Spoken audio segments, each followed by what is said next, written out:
Այս տեսանյութում ես կներկայացնեմ Ռաֆու Խենթը վեպից մի քանի դրվագներ, որոնցում կհակադրեմ Օգյուղի կյանքը Խենթի երազի կյանքին։ Օգյուղի կյանքը պատկերավոր ներկայացնելու համար որոշեցի այցելել Խաչոյանց ընտանիք։ Գիշեր է։ Խաչոն և իր կինը,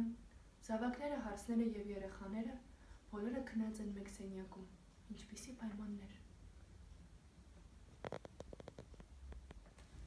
Խենթի երազում յուրաքանչյուր ընտանիքի անդամ ունի առանձին սենյակ և առանձին մահճակալ։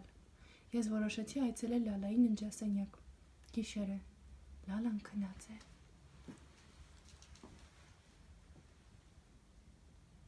Ռաֆին ասում է. տանուտեր Խաչոն ունի այնքան զավակ, որքան անասուն։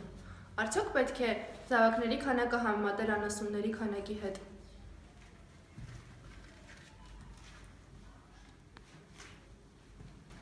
Իսկ Խենթի երազի կյանքում ընտանիքի անդամների քանակը չի համեմատվում անասունների քանակի հետ,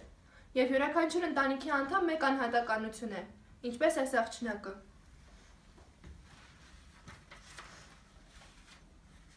Գյուղացի Խաչոյանց ընտանիքում կանայք ճաշում էին առանձին, իսկ տղամարդիկ առանձին։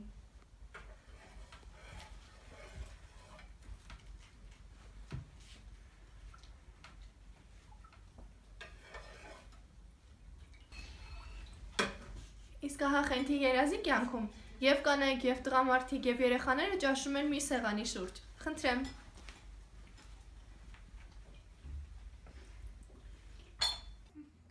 Խենթի երազի կյանքում յուրաքանչյուր ընտանիքի անդամ մեկ անհատականություն է, ինչպես այս աղջնակը։